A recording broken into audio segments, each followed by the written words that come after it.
Hello friends, Paper Historian here. I'm glad to welcome you to my channel, where we don't just tell stories, we wander through them, one misstep at a time. In today's video, we'll talk about a dynasty that conquered half of Europe, not with swords, but with wedding rings, and then spent centuries slowly collapsing under the weight of its own stubbornness and suspiciously familiar jawlines. So settle in, because this is the life, the rise and the long, awkward decline of the House of Habsburg, and if you're listening in bed, don't worry. History has rarely been this absurdly patient. You are born not into a family, but into a spreadsheet of alliances, a human ledger where blood is currency and marriage is warfare conducted by other means. And though poets and priests will later insist that dynasties are built by destiny or divine right, the truth is that the house you belong to, the House of Habsburg, rose not by swords but by signatures, by dowries, by the calculated willingness of uncles to marry nieces and cousins to wed cousins until family gatherings became less about holidays and more about geopolitics with wine. The motto, whispered in Latin, is simple: Bella gerant alii, tu felix Austria nubi. Let others wage wars. You, happy Austria, marry. And the irony is that Austria is not particularly happy, nor is it particularly good at war, but it is relentless in its obsession with treating matrimony as siege engines and royal bedrooms as battlefields. You inherit not just lands, but faces, the same jawline echoed in every portrait, the same eyes sinking into the skulls of relatives who look increasingly like copies of a copy, because when your family tree is less a tree than a wreath tied too tightly, sooner or later, branches start snapping inward. At first, though, it seems brilliant. In the 15th century, while France and England claw each other bloody, while Spain is still arguing with itself about which half counts as Christian and which half needs expelling, your ancestors are busy arranging marriages like a card game no one else realizes is being played. They marry into Burgundy, and suddenly the Habsburgs have wealth from Flanders. They marry into Spain, and suddenly they have Castile, Aragon, Naples, the New World. They marry into Hungary and Bohemia, and suddenly they're Central Europe's landlord. No battlefield required, just a stubborn insistence that kissing cousins is cheaper than feeding armies. You sit in castles filled with tapestries depicting wars your ancestors didn't have to fight, listening to clerks tallying up dowries that arrived like spoils without bloodshed. For a while, it looks like cheating history. While others exhaust themselves with spears and sieges, the Habsburgs lean back and let priests and notaries do the heavy lifting. And it works. Charles V, a Habsburg through and through, wakes up one morning to find that he rules an empire so sprawling that the sun does not set on it, which is less a romantic metaphor than a logistical nightmare, because while the sun is shining on Peru, it is also shining on debts in Antwerp and rebellions in Germany and enemies everywhere who resent that one family treats Europe like a chessboard set too close to the nursery. But there is a price. There is always a price. Because you cannot marry cousins for centuries without consequences, and while the empire grows on maps, the family shrinks inside its portraits. Chins protrude, lips jut, tongues thicken, eyes squint. The infamous Habsburg jaw begins to bloom like a curse, as recognizable as a coat of arms. Painters, bribed or terrified, try to soften it, but even oil cannot disguise the geometry of inbreeding. By the 17th century, the dynasty's faces look less like humans and more like a caricature drawn by an unkind cartoonist. And yet the marriages continue because the logic is irresistible. Keep the lands in the family, no matter how small the family becomes. You are told this is glory, that ruling half of Europe through weddings is proof of divine favor, but you also know that your family dinners are political summits, that every uncle is also a rival, every niece a potential pawn. You grow up in palaces where the walls echo less with laughter than with contracts being negotiated. You learn early that love is irrelevant, that desire is treason, that the body you inhabit is not yours, but a vehicle for treaties. You may be a prince, a princess, a future emperor, but you are also livestock in silks, your worth measured not by who you are, but by what your womb or seed can secure. And while Europe marvels at the Habsburg map, while peasants whisper prayers to saints and soldiers pray for coin, you whisper different prayers. That your child will be born with a jaw that allows them to chew, that their tongue will not choke them in infancy, that they will live long enough to inherit the territories glued together by marriages that sound more like medical experiments than romances. Charles V tries to hold it together, but you can hear the strain in every proclamation. The empire is too vast, too fractured, too stitched together by paper and promises. Spain drains silver from the New World, only to pour it into debts owed to German bankers, who quietly resent being ruled by a foreigner who cannot even speak their language without an accent heavy enough to bend iron. The Reformation erupts, Luther hammering nails into doors while Habsburg soldiers hammer nails into coffins, and suddenly, being the landlord of half of Europe feels less like glory and more like being the innkeeper of an asylum. But even then, the answer is not reform. It is more marriages, more cousins exchanged like chess pieces, more unions designed to shore up the collapsing edifice. Every problem is solved by another wedding, every rebellion answered with another betrothal. The logic is unbreakable until the bodies break, until children are born already dying, until thrones are filled with men incapable of speech, of thought, of rule. You do not call it a curse, though peasants do. You call it policy. And yet, the inertia is powerful. Even as jaws swell grotesque, even as tongues strangle heirs, even as courts whisper about deformity and decline, the dynasty insists it is divine, insists it is chosen, insists it is the center of God's plan. And for a while, the world agrees because no one wants to admit that empires can be felled not by armies, but by genetics, not by sieges, but by stubbornness, not by enemies, but by the refusal to invite strangers into the family bed. This is your beginning. You are a Habsburg, heir to lands you will never visit, titles you cannot pronounce, debts you cannot count, and a jawline that makes every painter reach for softer brushes. Your glory is measured not in victories, but in weddings, your power not in swords, but in signatures. And though historians will marvel at the audacity of building an empire on love without love, you know better. It was never love, it was bookkeeping with rings. And one day, long after the maps have been redrawn and the thrones toppled, people will remember you not for the empire that never saw sunset, but for the jaw that could not chew bread. You inherit not only lands, but also the Catholic obsession. Because if the first Habsburgs proved that marriage could conquer Europe more efficiently than any army, the Spanish branch under Philip II decides to prove that faith can strangle it faster than reason. And so you find yourself living in a world where your last name is less a family and more a synonym for militant Catholicism, as if the Virgin Mary herself wore the Habsburg jaw.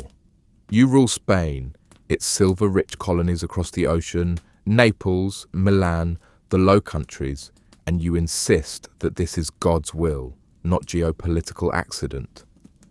But God, it turns out, is as bad a bookkeeper as the bankers in Antwerp, and the silver that sails in from Potosi leaks out just as fast to fund endless wars against Turks, against Frenchmen, against Protestants, against anyone who looks at you without crossing themselves first.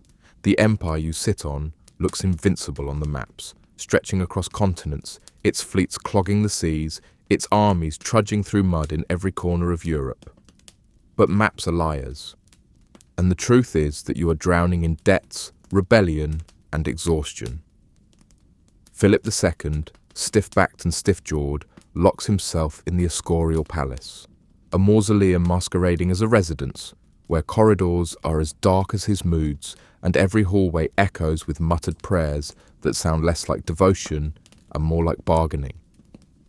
You tell yourself that you are the most Catholic majesty, but really, you are a man afraid of losing control, a bureaucrat of the divine who signs execution orders like receipts, certain that burning heretics is cheaper than tolerating them. And everywhere, cracks appear. The Dutch revolt, refusing to keep funding your Catholic dreams with their Protestant taxes, and suddenly the richest provinces in Europe are no longer obedient tenants but pyromaniacs with printing presses, torching churches and pamphleteering rebellion faster than your troops can respond. The Armada, that proud fleet meant to crush Elizabeth's England and prove once and for all that God sails with the Habsburgs, sinks not under English cannon but under storms, an act of weather more decisive than all your prayers. You call it divine mystery. The world calls it humiliation. Still, you cling. You cannot admit weakness because weakness invites wolves, and so you double down on faith, on purity, on the insistence that God favors your line even as evidence piles up to the contrary. You marry within the family still, because the fear of losing territory outweighs the fear of producing heirs who can barely speak. Cousins wed cousins, uncles wed nieces, and the portraits become grotesque, jaws jutting further, lips thickening, eyes lost in fleshy folds. Court painters stretch the truth, but not far enough, and everyone knows. The Habsburg look is no longer majestic, it is medical. Meanwhile, in Central Europe, the Austrian branch juggles crowns like circus balls. Hungary, Bohemia, the Holy Roman Empire itself, which sounds glorious until you realize it is less an empire and more a bureaucratic swamp of squabbling princes who tolerate you because someone has to hold the title and you have the paperwork. The Turks press at Vienna's gates. Protestant princes sneer at your decrees, and you spend more time arranging treaties than ruling, more time appeasing than commanding. Your empire is not a sword, but a filing cabinet, held together by seals, marriages, and inertia. But inertia is powerful. For a century or more, it works. You sit on thrones across Europe, your name attached to every war, every edict, every debt. The Inquisition burns, the armies march, the silver flows. To the outside, it looks like dominance, like divine favor. To you, inside the palaces, it feels like desperation, like a family playing whack-a-mole with history, hammering rebellions here, plugging bankruptcies there, marrying another cousin to prevent a border from slipping away. You call it governance. Outsiders call it stubbornness with incense.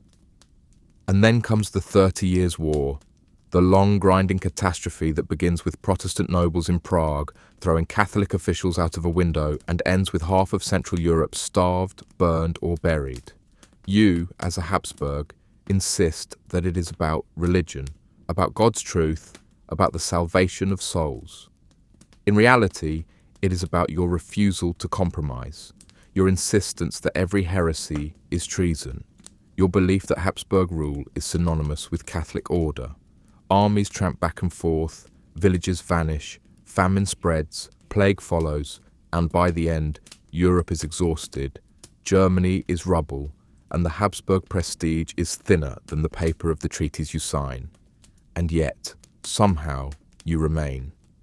Because the Habsburgs always remain. You lose battles, you lose provinces, you lose money, but you keep the crowns, you keep the titles, you keep the myth. You tell yourself it is divine favor, but deep down, you know it is simply stubbornness, fossilized into tradition. Other dynasties fall to coups, assassinations, revolutions. You endure because no one can quite imagine Europe without you, even if Europe increasingly hates you. Your triumphs are real enough. Lepanto, Vienna saved, the temporary quelling of rebels. But your failures are greater. Bankruptcies declared again and again, soldiers unpaid, provinces lost, reputations shattered. And all the while, your portraits grow stranger, your bloodlines narrower, your heirs weaker. You sit at banquets with relatives who share your jaw, your nose, your madness. You toast victories you did not earn. You bless unions that will doom your children. You pretend the empire is strong, but you can feel it trembling. the weight of centuries of cousin marriages pressing down like a coffin lid. Still, when peasants whisper about curses, about jaws too long and tongues too thick, you scoff. You insist it is envy, malice, exaggeration. You forget that even myths can rot from within. You keep marrying, keep warring, keep praying, because you are a Habsburg, and Habsburgs do not adapt, they endure. For now. By the time you reach the late 17th century, you have accumulated so many crowns, debts, and genetic repetitions that the entire dynasty resembles less a ruling house and more a tragic medical experiment left to run too long. And nowhere is this more grotesquely obvious than in Spain, where the last of your line, Charles II, reigns as both king and cautionary tale, his face the living emblem of centuries of cousins deciding that family reunions made the best honeymoons.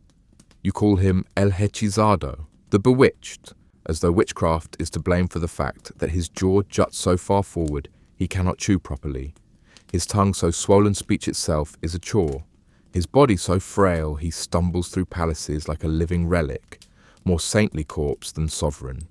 He becomes king at 4, not because he is ready, but because no one else is left, the Habsburg tree having folded in on itself so violently that Spain is reduced to scraping the genetic barrel. By the time he reaches adulthood, though adulthood is a generous word, courtiers whisper not of policy or power, but of whether the king will live long enough to attend his own meetings. And yet, somehow, the empire still pretends. Ministers prop him up like a puppet, nobles jostle for influence behind him, and the machine of monarchy grinds on, even as peasants groan under taxes, silver fleets dwindle under piracy, and Spain becomes less a superpower and more a museum staffed by priests. The man on the throne cannot produce heirs. His body simply refuses. And so every European power circles like vultures, waiting for the inevitable, whispering, not if, but when. The War of Spanish Succession begins before Charles even dies. His very existence is a countdown, his signature on documents less law than a placeholder for the chaos to follow. In the meantime, the empire rots. The Dutch have gone their own way, smug in their independence. The English have mastered the seas you once claimed were yours alone. The French under Louis XIV strut across Europe, mocking your decline with every war they win, every treaty they force you to sign. The silver that once filled your coffers now lines the pockets of bankers in Amsterdam, merchants in London, pirates in the Caribbean. Spain, the jewel of your inheritance, is tarnished beyond recognition, and the man who sits on its throne is less ruler than diagnosis. You insist this is temporary, that divine favor will restore what marriage and war have squandered. Priests mutter prayers, alchemists concoct potions, physicians prod the king, with remedies that sound more like curses. Nothing works.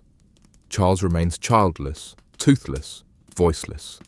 The court grows paranoid, convinced that sorcery has crippled their king, because no one dares admit the obvious.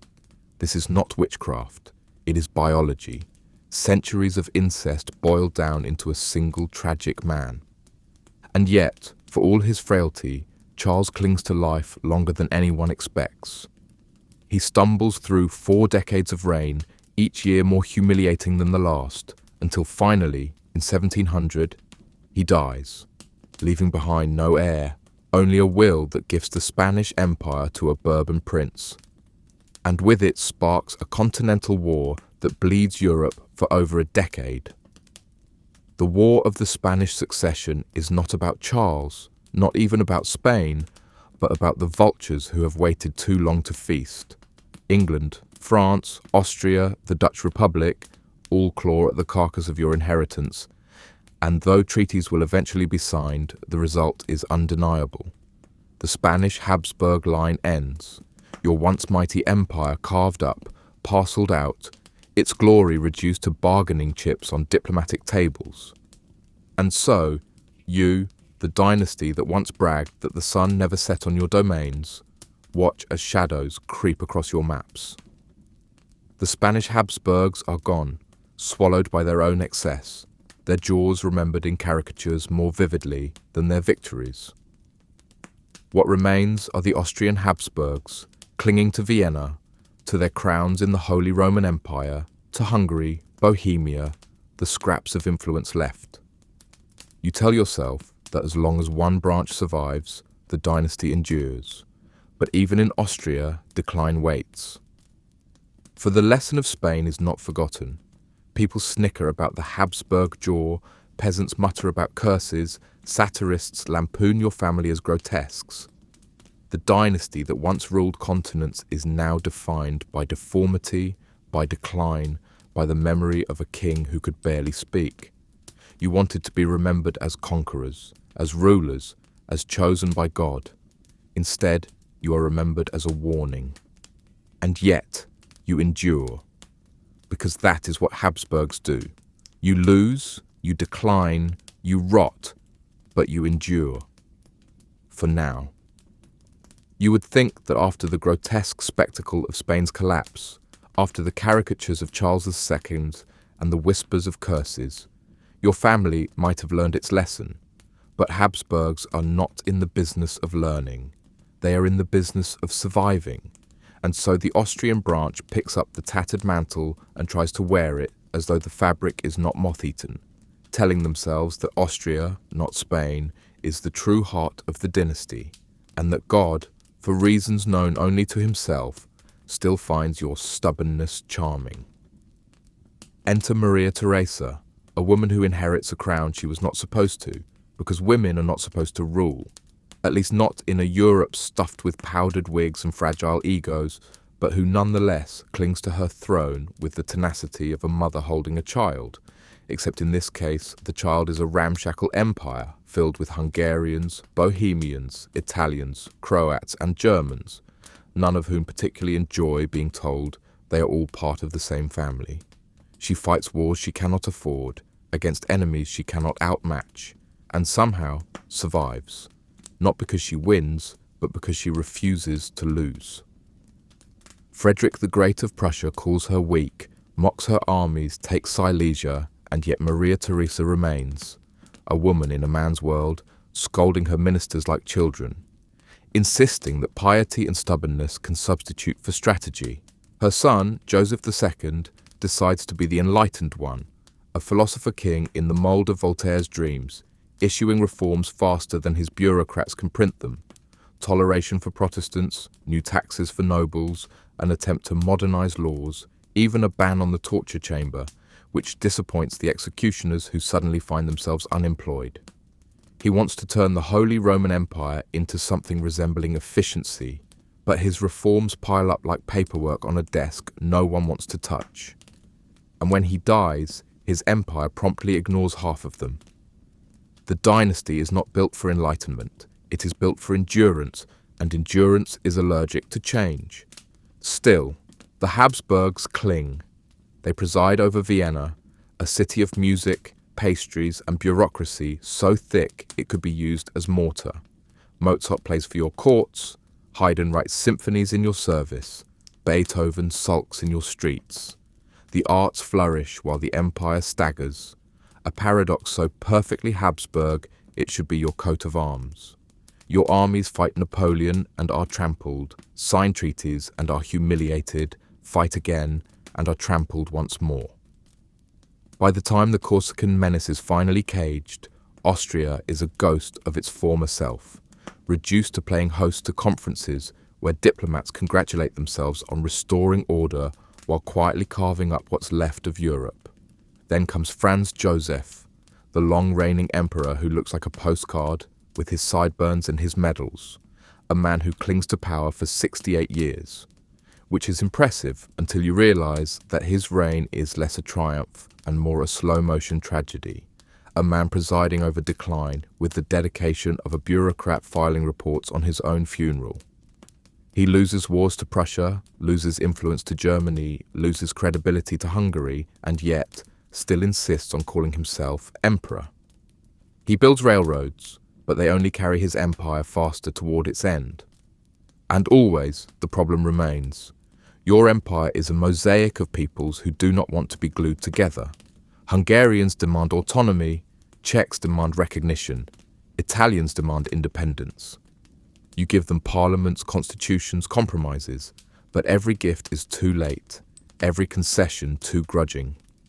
You are always a step behind history, dragged into modernity like a stubborn mule. The Habsburg way is not to lead, but to resist, not to adapt, but to endure. And endurance in the 19th century looks increasingly like obsolescence.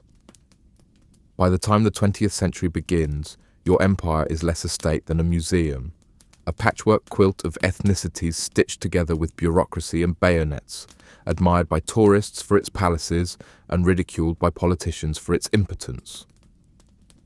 Vienna sparkles with waltzes and cafes. Freud analyzes dreams, Klimt paints golden portraits, but behind the glitter, the empire creaks.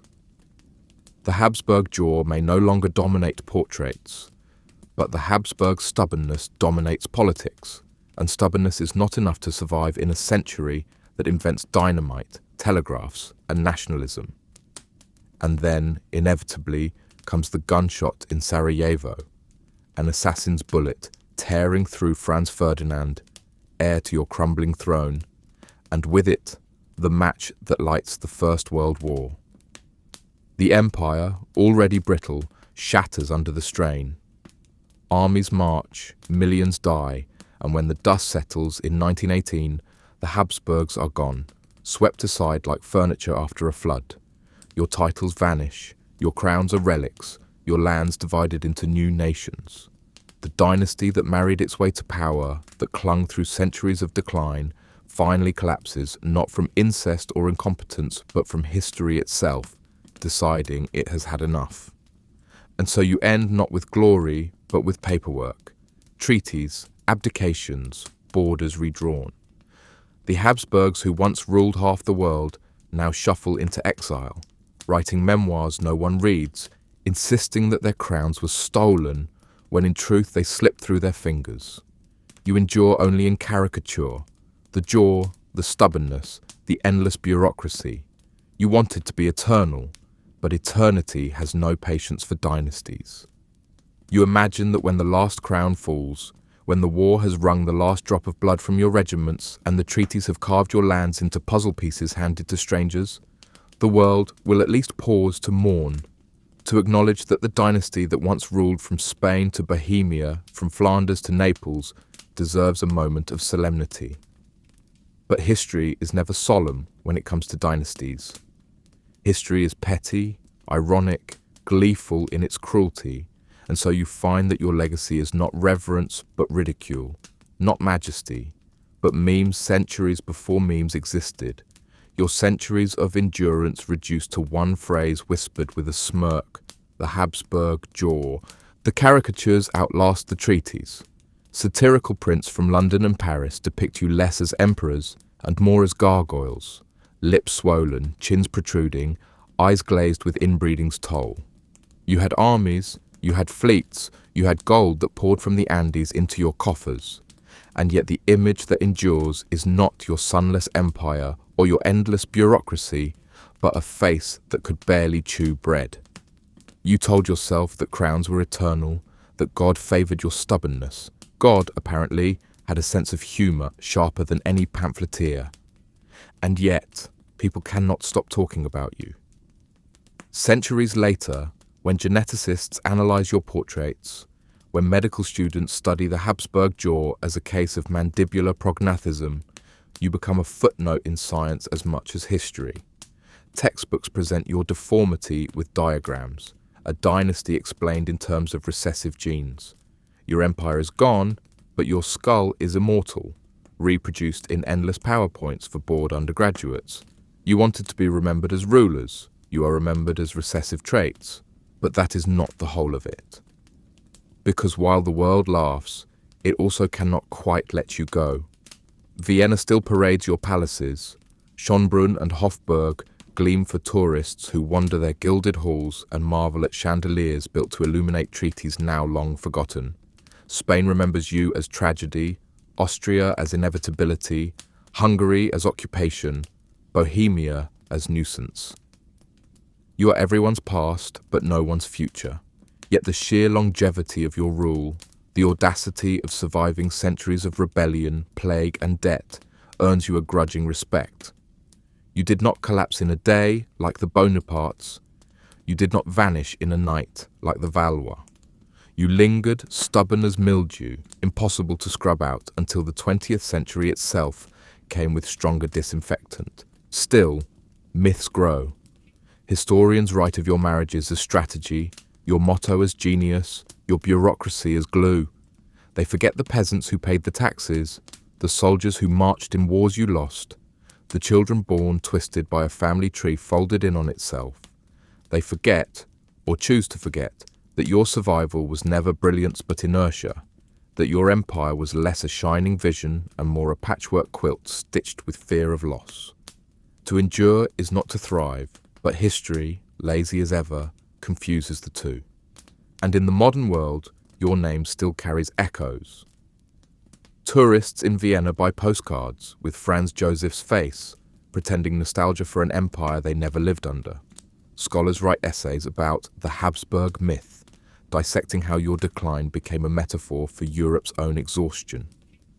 Politicians in Central Europe still invoke you, sometimes with irony, sometimes with envy, pointing out that if one family could keep a dozen nations glued together for centuries, maybe unity is not impossible after all. Your corpse of an empire becomes a blueprint for federations, your failures recycled as lessons, your stubbornness spun as stability. But you know the truth. You know that behind the chandeliers and operas, behind the treaties and reforms, behind the myths of stability, your dynasty was a machine powered by fear. Fear of losing territory, fear of outsiders, fear of dilution, fear of admitting weakness. You survived not because you were strong, but because you were too afraid to let go, too stubborn to stop marrying each other, too trapped in your own myth to notice that the world had moved on. You mistook endurance for destiny, and destiny punished you with mockery. And yet, irony of ironies, you get the last laugh.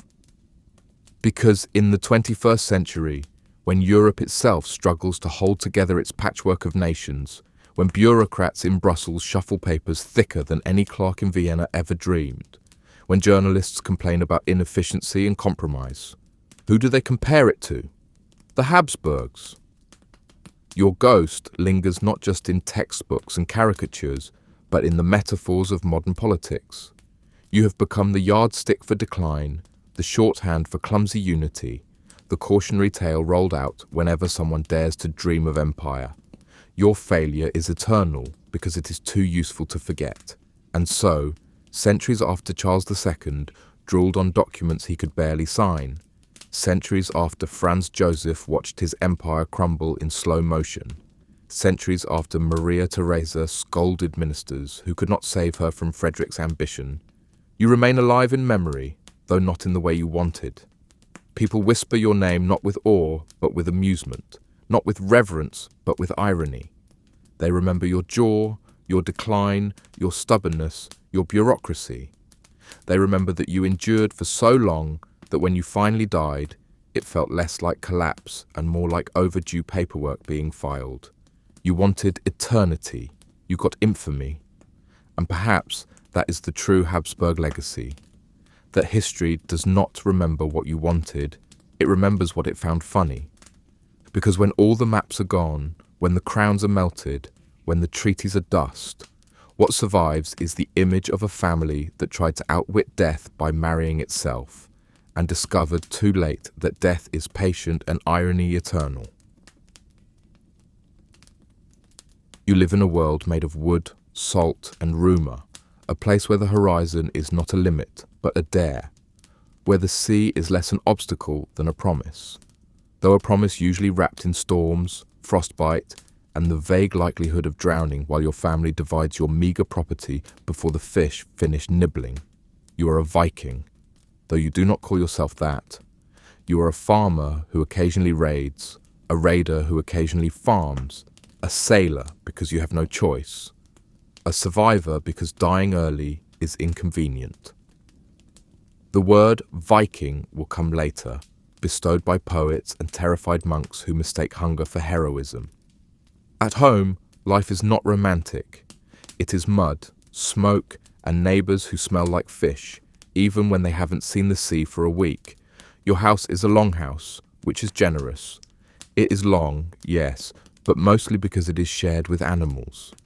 Cows, sheep, your wife, 3 children, and the eternal stink of damp wool all occupy the same space. And privacy is a luxury you will only achieve when you die. And even then, only if you are buried rather than shoved into the sea in a flaming ship because your relatives ran out of wood. Meals are simple. Barley porridge if you're lucky, dried fish if you're not, occasional meat if something dies unexpectedly and you get to it before the dogs. You wear wool that scratches, iron that rusts, and your hair itches with lice that are as much a part of your culture as your sagas. Still, you dream. Because every Viking dreams, not of heaven, though Valhalla sounds nice, if overcrowded, but of land that is yours, land that does not freeze half the year, land that will not demand you fight your neighbour for it every other spring. And so, when word drifts back from men who claim to have sailed beyond Iceland, beyond the edge of the world, to a place with grass, with pastures, with fjords wide enough to hold herds, you listen. They call it Greenland, which is hilarious because the place is less green and more frozen rock with occasional patches of moss, but branding matters. And Eric the Red, the man who sold this dream, understood that naming is half the conquest. No one would risk their lives to settle mostly ice with seals, but call it Greenland, and suddenly you have a waiting list. Before you can chase that dream, though, you need a ship, and ships are not simply boats. They are temples of wood, floating extensions of your people's stubbornness. The Nar, the cargo ship that will carry you west, is built from oak if you're rich, pine if you're not, clinker, built with overlapping planks corked with tar and wool, a hull as flexible as it is fragile, designed to ride waves rather than fight them. You and your kin build it together, splitting timber, hammering rivets, watching as the skeleton of your future takes shape on the shore. It smells of resin, sweat, and desperation. When it is done, you smear it with seal fat, decorate the prow with a carved animal head to frighten spirits, and pretend that this bundle of wood and superstition is enough to protect you from the North Atlantic, which has killed better men for less reason. The sea itself is both friend and enemy. You know its moods the way some men know women, unpredictable, frequently violent, occasionally generous, usually cold. You read its signs, clouds thickening in the west, gulls circling too low, a sudden shift in wind that promises misery. You have no compass, no maps worth the ink. You have stars and the sun's arc, the colour of the sea, the flight of birds, the taste of salt on the wind. You tell yourself this is science, but it is mostly luck dressed in tradition. When you survive, you call it skill. When you don't, someone else calls it fate. You are not alone. Your kin, your neighbours, men who owe debts and men who want land, all gather to sail west. Some bring wives, some bring slaves, some bring animals that will likely die of seasickness before you even sight land. Everyone brings fear, though you do not speak of it. You sing instead, sagas half-remembered, chants to Odin, muttered charms carved into wood, runes meant to guard against drowning. You do not mention that Odin himself is fond of drowning as a pastime. Life on the voyage is a rhythm of rowing, vomiting, freezing and waiting. The sea is never still, and the Nar creaks with every wave as though it knows it is too small for this job. Food is dried fish, hard bread, sour milk if the barrels haven't gone foul. Water is collected in skins, though you ration it more than you drink it, because the sea all around mocks you with abundance you cannot swallow. Sleep comes in shifts, curled under damp cloaks, the stars your only ceiling, the wind your only lullaby. You dream not of comfort, but of survival, of grass underfoot, of soil that yields more than stones. And yet, between the misery, there are moments. A clear night with stars so bright, you think you can see the path of the gods themselves. A pod of whales rising beside you, their breath misting in the dawn, a reminder that not all giants are enemies. The laughter of your companions when a barrel bursts and half the cargo is soaked in sour ale, misery shared being misery halved. You tell yourself these are omens, good ones, because if you admit they are random, then all of this, your voyage, your risk, your hunger, is meaningless. And meaning is the only anchor you have left. When you finally sight land, it is less triumph than exhaustion. Cliffs rise from the horizon, jagged, forbidding, capped with snow even in summer. Greenland. The word tastes like a lie in your mouth, but a useful lie. You stagger ashore, legs trembling after weeks of shifting decks, kiss the rocky soil as though it were gold. Around you, men cheer weakly, women clutch children, animals stumble onto land only to collapse. You have arrived, though you are not yet saved, because now the true work begins. Settling a land is harder than finding it. You must build homes from turf and stone, carve farms from soil that resists your plough, fish waters that resent your nets, hunt seals that are faster than you imagined. Winters here are long, darker than anything you knew in Norway or Iceland, and famine is a constant guest. Some years ships will not return, cut off by ice. Some settlements will vanish entirely, swallowed by hunger or cold. You did not escape struggle, you traded one kind for another. Still, you tell yourself it is worth it. Because here, at least, you are master of your land, not servant to a jarl, not debtor to a neighbour. Here, you can dream of a future, even if that future is carved into stone with frostbitten fingers. You know the world will not remember you as a farmer, a sailor, a father. It will remember the sagas, the raiders, the myths. But you also know that myths are built on men like you, men who risked drowning for a patch of frozen ground and called it green. And when, years from now, poets sing of the Viking voyages, of the courage of men who sailed to Greenland, you will smile, if you live that long, because you know courage is just another word for desperation.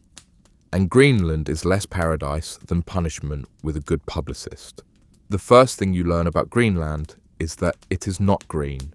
Not really. Not in the way Eric the Red promised when he stood in Iceland, swinging his arms like a salesman desperate to unload defective land on gullible neighbours, calling this frozen wasteland a paradise, because he knew branding was stronger than reality, and by the time the settlers realised it, they would already be too far west to row back. Your days here are not sagas of glory, but a monotonous campaign against a landscape that does not care whether you survive. You rise in a house built from turf and stone, walls thick enough to keep out some of the wind, but never enough to stop the draft that sneaks in like a thief.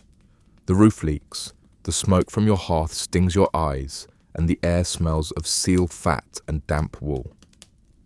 Breakfast is whatever you manage to keep from spoiling, maybe dried fish, maybe rancid butter, maybe the faint hope of bread if the last shipment from Iceland hadn't been trapped in ice. You eat, not because you are hungry, but because work waits, and hunger in Greenland is not a temporary state, but a predator stalking you all year. Farming here is a cruel joke. The soil is shallow, rocky and stingy, yielding more stones than barley. You plant anyway, because hope is as stubborn as weeds. Barley grows if the summer is kind, which is rare, and even then, it sulks in the thin soil, producing meagre stalks that you guard like treasure. Livestock fare better, sheep, goats, cattle, but even they suffer, their ribs showing by spring, their milk thin and bitter. You graze them in pastures that are more imagination than reality, grass that fights for survival against frost and rock. In good years, you manage to store enough hay. In bad years, you slaughter early and chew on regrets. The sea, as always, is your second field. You hunt seals, whales if you're lucky, fish when they cooperate. The kayak, the harpoon, the net, all extensions of your will against a world that resists. You share the waters with Inuit hunters who glide silently in their skin boats, masters of this land in a way you will never be. Sometimes you trade with them, walrus ivory, seal meat, furs. Sometimes you fight them, because fear makes men foolish. Either way, you know who truly belongs here, and it isn't you. Winters are the real enemy. They arrive early, linger long, and press down on you with darkness so thick you forget what color the sky once was. Days become indistinguishable from nights. You huddle in your turf house, rationing food, listening to the wind claw at the walls, praying the roof holds. The animals crowd inside with you, their breath mixing with yours. The stench a constant reminder that survival is communal, whether you like it or not. Children cry from hunger, elders wheeze from smoke, and the silence between gusts of wind feels like a threat. You tell sagas to pass the time, though most are less about gods and heroes and more about neighbors who got on the wrong side of famine. Religion comes with you, of course. You build small churches, carve crosses, pray to a god who seems to have outsourced Greenland to someone else. Priests assure you that suffering is holy, that endurance here will be rewarded in the next life. But you cannot help noticing that priests never go hungry, and their houses never run out of imported wine while you chew dried fish bones. You nod anyway, because faith is another word for community, and without community, you freeze faster. The settlements cling to the coasts, fragile beads of humanity strung along fjords. The eastern settlement, the larger one, becomes the heart, with its church at Bratahalid, its farms, its occasional trade ships from Iceland or Norway. The western settlement, smaller and lonelier, fades faster, swallowed by silence. Every family knows someone who left, vanished into ice or famine, their memory reduced to a whisper.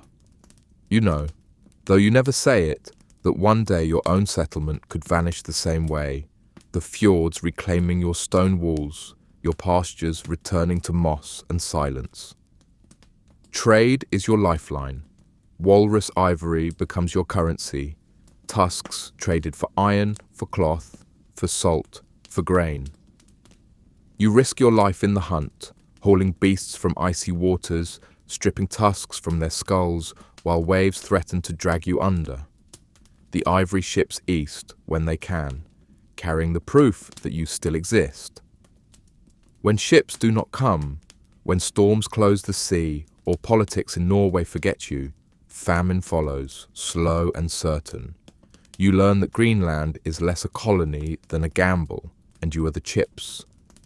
And yet somehow, you endure. You marry, you raise children, you carve runes, you bury the dead. You tell yourself this is life, not punishment, that Eric was right, that Greenland is opportunity. But every spring, when you stand on a cliff and stare at the endless ice stretching inland, you wonder if you've been tricked, not just by Eric, but by yourself. You chose this, after all. You sailed west, kissed this frozen rock, and called it home. Now you live with that decision, every frostbitten day a reminder that hope is the cruelest survival tool. Still, you endure. Because what else can you do? To leave is death, to stay is hardship, and hardship has become the only language you know. And so you sharpen your axe, mend your nets, tend your starving sheep, and tell your children stories about green fields that exist mostly in words. You call this Greenland, and somehow, saying it enough almost makes it true. The years roll on, one winter bleeding into another, and you begin to notice that survival in Greenland is not progress, but repetition, like a saga that refuses to end, each generation repeating the same chorus of hunger, hope, and disappointment until the refrain itself becomes tradition.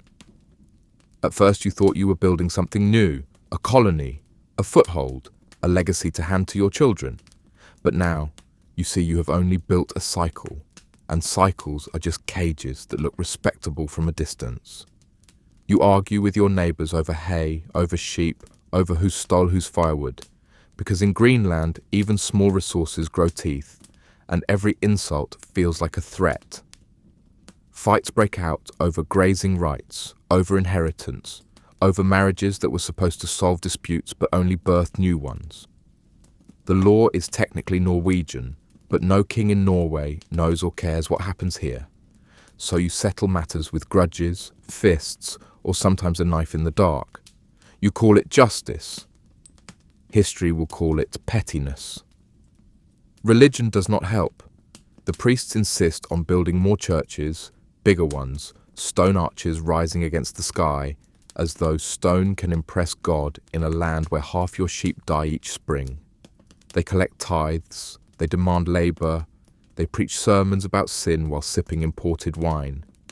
They bless graves but cannot fill bellies, and you start to suspect that the true gods of Greenland are not Christ or Odin but hunger and frost, and they demand sacrifice every year.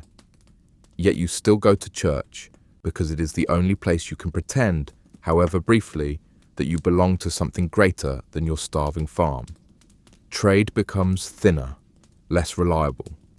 Once a year, if you are lucky, a ship arrives from Iceland or Norway, bringing iron, cloth, salt, and news of a world that continues without you. More often, the ships do not come at all, blocked by storms or neglect. When they do arrive, they find you hungrier, poorer, more desperate, and the ivory you trade them seems less and less valuable as Europe discovers alternatives.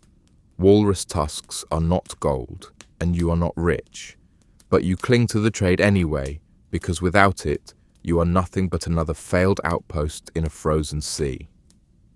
The Inuit, who know this land better than you ever will, pass your settlements like ghosts. Sometimes they trade, sometimes they fight, sometimes they simply vanish into the ice and leave you wondering if you imagined them at all. You envy them in secret. Their kayaks glide through waters that drown your ships. Their harpoons strike seals that evade your nets.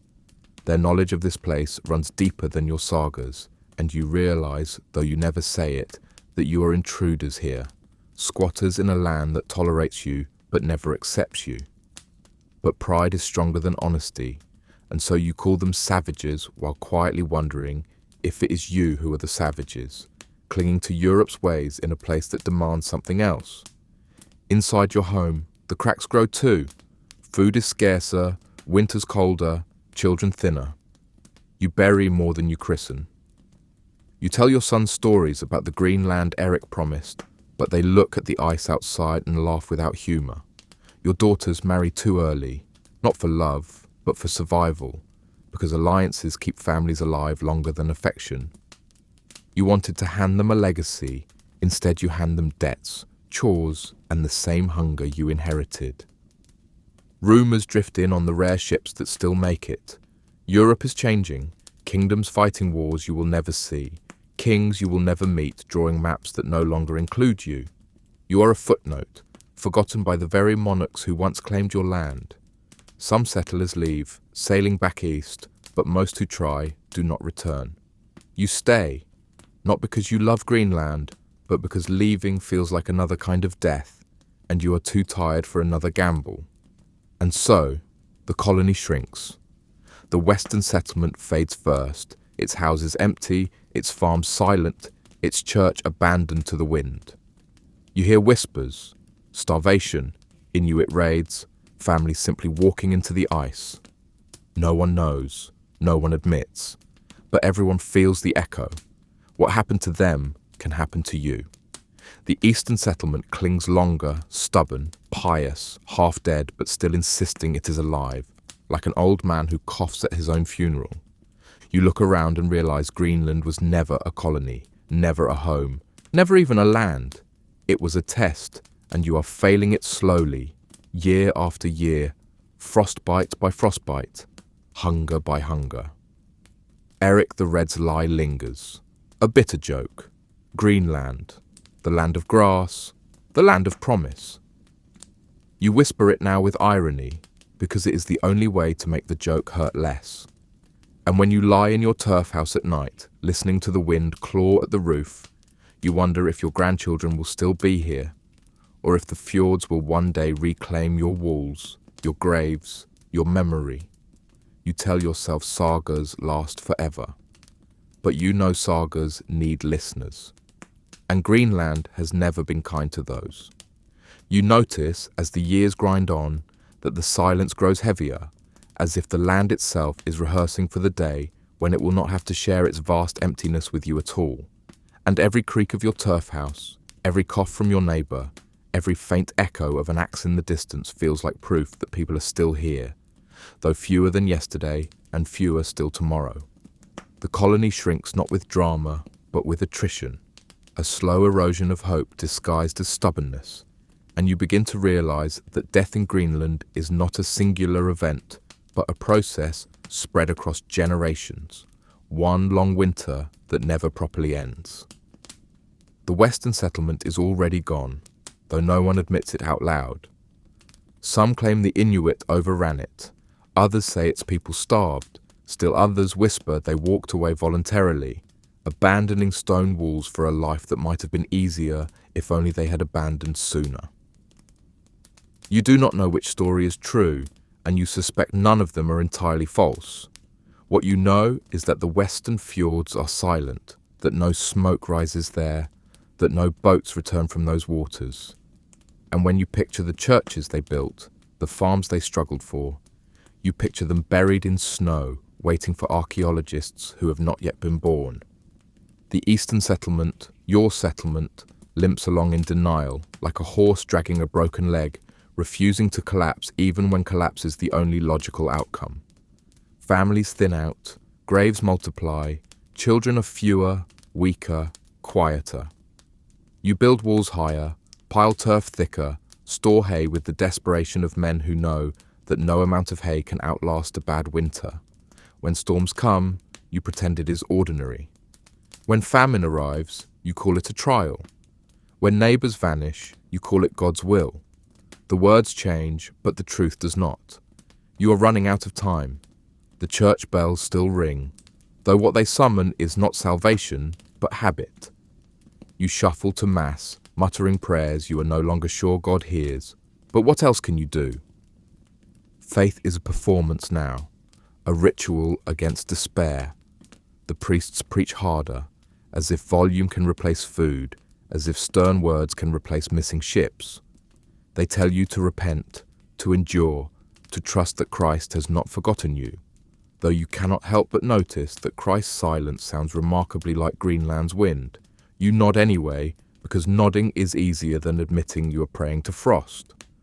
There are still ships from Iceland sometimes, though fewer and fewer. When one appears on the horizon, the entire settlement comes alive, rushing to the shore as if salvation itself has docked.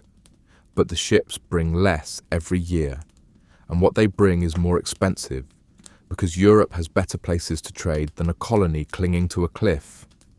You pay in ivory still, stripping tusks from walruses with hands numb from cold, but even ivory has lost its value now that Europe finds other sources. You trade what you can, beg when you must, but you know the truth. The world has forgotten you, and those ships are less a connection than a reminder of how forgotten you already are. Inside your home, survival grows uglier. Sheep die in the barns, and you eat them before the rot finishes. Grain fails, and you grind dried fish bones into powder to stretch your bread. Families share food until there is nothing left to share, and then they pretend not to see each other. Neighbours borrow tools and never return them, because they know there will be no spring to return them to. You stop asking, because asking is a luxury for people who believe in tomorrow. The Inuit pass more often now, silent, watchful, sometimes trading, sometimes not. They hunt with efficiency you cannot match, pulling seals from waters that refuse you. You envy them, though you will not say it, and some whisper that a few of your kin have joined them, walking away from turf houses and stone churches to slip into skin boats and learn a life that actually works here. You pretend to be scandalized at the thought, but in the quiet of your nights, when the wind scratches at your walls like claws, you wonder if those who left were the only ones who understood. The children ask why you stay, They are not stupid. They see the hunger, the graves, the shrinking numbers.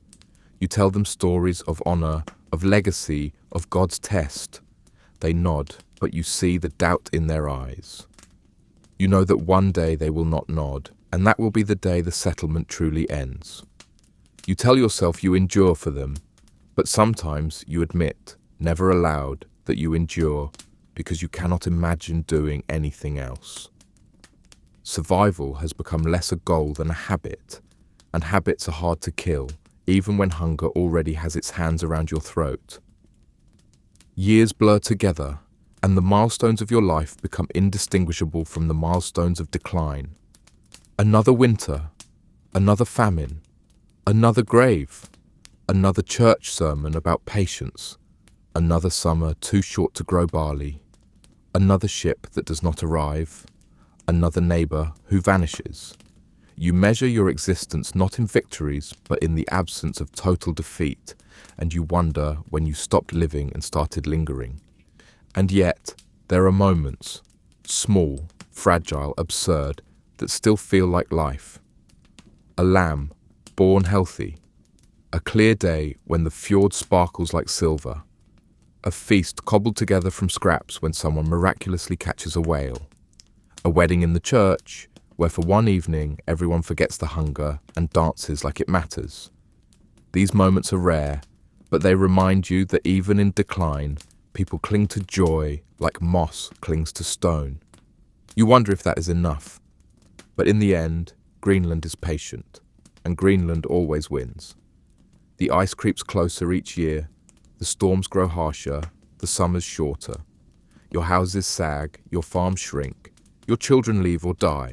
You are not defeated in battle, not destroyed in conquest. You are erased slowly, like words carved into wood, left out in the snow, fading until no one remembers they were there at all. And when you look out across the fjord, watching the horizon for ships you know will not come, you understand what Eric the Red truly gave you when he named this place. Not opportunity, not paradise, but irony. Greenland is not green, and your colony is not alive, and yet you continue, stubborn as ever, until the day even stubbornness runs out. You stay long enough to realize that an ending does not come with thunder or trumpets, no clear moment when the colony dies with a gasp, but instead with a drawn-out silence, a tapering of sound and smoke, the way a candle fades when there is no one left to trim the wick, and you find that it is harder to notice the final breath of a community than the moment when someone shouts that everything is fine. The truth is that nothing here ends dramatically. It just becomes quieter until the quiet is all that remains. The last generations grow up thinner, smaller, slower than those before. They inherit not stories of triumph, but stories of hunger, which are less inspiring bedtime tales and more training manuals. Children do not ask what they will be when they grow up, because the answers are obvious. They will be hungry farmers, hungry hunters, hungry parents, hungry corpses. The sagas once told by firelight grow shorter and sadder, reduced to fragments, because no one has the strength for long recitations anymore, and you begin to wonder if memory itself is dying with you. The priests still preach, though their voices have grown ragged, their sermons repetitive, and their promises of salvation sound hollow even to themselves. They talk about patience, endurance, faith, words that once filled halls in Norway, but here sound like excuses for failure. They hold the sacraments, baptize the children, bury the dead, but the line between those two rituals grows shorter, and you can see in their eyes that even they suspect heaven is a luxury Greenland does not bother with. You attend anyway, because what else is there to do? Faith is the last thread of community, even when faith is nothing more than the habit of standing in a church whose roof leaks snow. You watch as families vanish, not in the sense that they leave together on a ship, but in the sense that one by one they disappear into famine, into sickness, into snowdrifts. Some die quietly, closing their eyes in the night. Some die violently when neighbours fight over the last sheep. Some simply leave, walking out into the white horizon as though the ice might offer better odds than the settlement. You hear their footsteps crunching until the wind takes even that, and you realize you have witnessed not migration, but surrender. Trade is gone. Ships stop coming, or if they pass, they do not dock. You wonder if the sailors peer at your fjords from a distance, seeing smoke too thin to matter, deciding it is better to sail on. You cannot blame them. What would they find here? Half-dead farmers offering ivory Europe no longer wants, desperate hands reaching for grain that no ship has carried in years. Better to let Greenland keep its secrets than to explain to your captain why you wasted a month on a graveyard. You wave anyway, sometimes at the horizon, because hope is the last disease you cannot cure. The Inuit are the only ones who still move through the landscape, ghosts in kayaks, their harpoons flashing in waters that still provide for them, even as they refuse you. Sometimes you trade, sometimes you fight, sometimes you simply stare at one another across the ice. You envy their skill, their knowledge, their survival, but pride prevents you from saying it. Your sagas taught you to see yourself as conqueror, but here you are conquered, not by warriors, but by weather. And the Inuit prove what you will not admit, that you never belonged here in the first place. Inside your home, survival becomes grotesque. Bones are boiled until they crumble, hides are chewed as if they were food, families huddle together in a silence broken only by coughs. Weddings vanish from the calendar, because no one wants to promise eternity when tomorrow is a gamble. Children are born, but fewer survive. And when they do, their eyes look too old too soon. You mark graves with stones until you run out of stones, and then you stop marking. You know where they are, and that is enough. And then one day, without you noticing the exact moment, there are no more bells, no more prayers, no more fires. The church doors hang open, not because anyone left them so, but because no one remained to close them. The barns are empty, roofs sagging under snow. The fields, never generous, reclaim their stones. You stand at the edge of the fjord, and you realize there are fewer footsteps in the snow, fewer voices in the wind, fewer names on anyone's lips. You are still here, but the settlement is gone, and being alive feels less like survival and more like trespassing on your own history. Later, centuries later, others will come. Explorers, missionaries, archaeologists. They will dig into your turf walls, marvel at the ruins, speculate about why you vanished. They will write books, argue in lecture halls, publish papers with charts and timelines. They will say you died from climate change, from famine, from isolation, from Inuit conflict, from plague. They will give neat explanations, because neat explanations are comforting, and they will pretend the collapse of a colony can be measured in data points. They will not understand that your end was not sudden, but stretched, not dramatic, but weary, not a single cause, but the slow convergence of many, until life itself simply decided it was too expensive to maintain. Your name will not survive. No one will remember you personally, your farm, your hunger, your stubbornness. You will be part of a collective, the Norse settlers of Greenland, a phrase historians use like a blanket to cover all the individuals who froze, fought, prayed and starved here. You will not be a man or a woman. You will be a statistic, a cautionary tale. And yet, in the stones you placed, in the bones buried in frozen ground, in the fragments of wood that somehow endure, you will whisper, "We were here." And maybe, just maybe, that is the closest you get to victory. Because while Europe forgot you, while your own descendants never returned, the land itself could not erase you completely. You left marks on a place that erases marks as casually as wind erases footprints. You defied silence for centuries, and though silence won, it did not erase the struggle. When archaeologists bend down to brush dirt from your collapsed walls, when they piece together a broken spindle or a rusted knife, they resurrect you in fragments. You are not forgotten, not entirely. So what is the legacy of Greenland? It is not empire, not conquest, not paradise. It is endurance mistaken for triumph, stubbornness mistaken for destiny, branding mistaken for truth. It is Eric the Red's lie becoming generations of labour, misery packaged as hope, frost dressed as opportunity. It is the irony that you sailed west in search of green fields, only to find that the greenest thing here was the moss on your grave.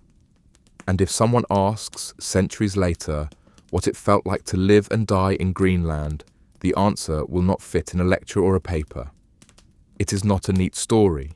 It is hunger disguised as faith, frost disguised as routine, despair disguised as patience. It is the sound of bells ringing in empty churches, the sight of children born into silence, the taste of bread stretched with fish bones. It is the knowledge that you try to carve life into stone and the ice carved back harder. You do not get an ending. You get disappearance. And that, in the end, is Greenland's final gift to you, to let you vanish so quietly that the world barely notices, and to remind everyone else that even the proudest people can be reduced not by enemies with swords, but by the slow, indifferent grind of a land that never promised you anything in the first place. You don't remember the exact moment you stopped being a person and started being property, but you suspect it was the day the recruiting officer smiled at you with too many teeth and told you that France needed strong men, and you looked around for strong men and found only yourself, thin, confused, and suddenly very patriotic, because refusing sounded like treason, and treason sounded like the sort of thing that ends with your head in a basket under the guillotine. You didn't dream of glory, not really. You dreamed of bread, and the recruiting officer promised both, which tells you a lot about how gullible you were and how persuasive a uniform looks when you've never owned more than 2 shirts in your life. The village celebrated your departure like it was a festival, partly because they were proud and partly because they were relieved it wasn't them, and you waved back with a smile that felt too big for your face, trying to look brave, even though bravery was a word you had only ever heard in church sermons and never practiced in a field full of mud and blood. Your mother cried, your father nodded like he had expected this all along, and your sweetheart, if you can call a girl who once smiled at you during market day a sweetheart, looked away, because women know better than to attach themselves to boys who march east and rarely return. The road to the barracks was long, but longer still was the realization that you were no longer free to choose anything, not when to eat, not when to sleep, not even when to breathe without permission. The sergeant taught you this quickly, his voice like gravel soaked in wine, his hands calloused from years of beating obedience into boys who thought war was going to be parades and music. You learned to stand straight, though your back ached. You learned to march in step, though your feet blistered. And you learned that questions are punishable by chores, and chores are punishable by more chores, until the concept of punishment becomes meaningless because everything is punishment. Your uniform fit badly, which you are told is normal, because the army doesn't clothe men, it clothes statistics, and statistics do not need comfort. The boots were stiff, the coat heavy, the hat absurd, and you realized quickly that you looked less like a soldier and more like a scarecrow that someone armed as a joke. Still, the sergeant barked that you were the pride of France, and you tried to believe it, though pride feels different when it blisters your heels and rubs your shoulders raw. Food, they told you, was plentiful, which was technically true if your definition of plentiful includes hard bread that could double as a weapon, soup so thin it apologized for existing, and occasional meat that tasted suspiciously like horse. You ate anyway, because hunger is persuasive, and you learn that soldiers don't eat to live, they eat to postpone dying. Water was safer than wine only in theory, and wine was safer than water only until you had to march 20 miles with a hangover, which the sergeant assured you was excellent training for real combat. The first weeks blurred into one another, a cycle of drilling, shouting, eating and sleeping badly, until you could no longer tell one day from the next. And time itself became less a river and more a muddy puddle you stood in for eternity. You learned to load and fire your musket, a weapon that worked beautifully in demonstrations and disastrously in rain, and you practiced stabbing straw dummies with your bayonet, until you half believed you were capable of stabbing an actual man, though the thought of it made your stomach twist. Punishments were creative. Fall asleep during drill, carry rocks until your arms forget what rest feels like. March out of step, dig ditches that collapse as soon as you finish them. Answer back to a superior, the lash, or worse, kitchen duty, where you learn that feeding an army is harder than fighting one. The officers called it discipline, you called it misery. But you endured, because enduring was the only skill you had left. Your comrades became your new family, though family is too generous a word for a group of men thrown together by fate and desperation. There was Pierre, who claimed he had joined for love, but never explained whether the love was for France or for the girl who had married someone else the day after he left. There was Jacques, who lied about his age and looked 12, though his hands shook like a man twice as old. And there was Henri, already missing 2 fingers, who swore he had lost them in a duel, but probably lost them to an axe when he was drunk. You laughed together, you cursed together, you suffered together, and you began to realize that war was less about killing enemies and more about surviving your friends' endless stories about the lives they wished they still had. The officers, of course, lived differently. Their coats were tailored, their meals warmer, their punishments lighter. They spoke of honor, strategy, Napoleon's genius, while you scraped mud from your boots and wondered if honor could be eaten or strategy could warm your bed. They reminded you that glory awaited you in battle, that France would remember your sacrifice, though you suspected France had a short memory and a long appetite for fresh bodies. Still, there were moments of pride, fleeting but intoxicating. The first time you marched in formation without stumbling, the first time you fired your musket without flinching, the first time the townsfolk cheered as you passed, mistaking exhaustion for discipline. You stood taller then, even as your stomach growled and your boots bled you dry, because for a moment you believed you were part of something greater than yourself, something worth the blisters, the hunger, the pain. And then came the day you realized training was not the hard part. The hard part was that training never ended, it only shifted location. The barracks were not a preparation for war. They were war, only with fewer corpses. And as you packed your meagre belongings, kissed the idea of home goodbye, and set your boots on the endless road east, you understood, too late, that you had signed away not just your freedom, but your life, and that France would spend it for you 1 muddy mile at a time. The road east stretches forever, and soon you discover that marching is not simply a way of moving, but a lifestyle, one that grinds down your feet, your patience and your illusions faster than the boots you wear into holes. And while the officers call it progress, you call it survival, because each mile is not a step toward glory, but a test of whether your blisters will burst before your spirit does. The drums beat, the fifes squeal, and the columns shuffle forward, a spectacle that looks magnificent from a distance and feels like slow torture from within, but you keep moving because stopping is forbidden. And even if it weren't, stopping would only let you dwell on how badly you want to. You learn quickly that the army is less about fighting battles and more about preparing to maybe fight battles, which mostly means carrying half your body weight in gear over endless countryside that refuses to cooperate. You lug a musket that grows heavier with each mile, a pack stuffed with too few rations and too much useless junk, a tent flap that never seems to work, and enough ammunition to terrify you with the thought that someone expects you to actually use it. At night, when the column finally halts, you collapse onto the hard ground, build a fire if wood is nearby, it rarely is, and gnaw on bread so hard it might double as masonry. You fall asleep to the sound of men groaning, farting, and praying they don't wake up to find their boots stolen, which happens more often than you'd like. Food is its own campaign. Officially, the army feeds you.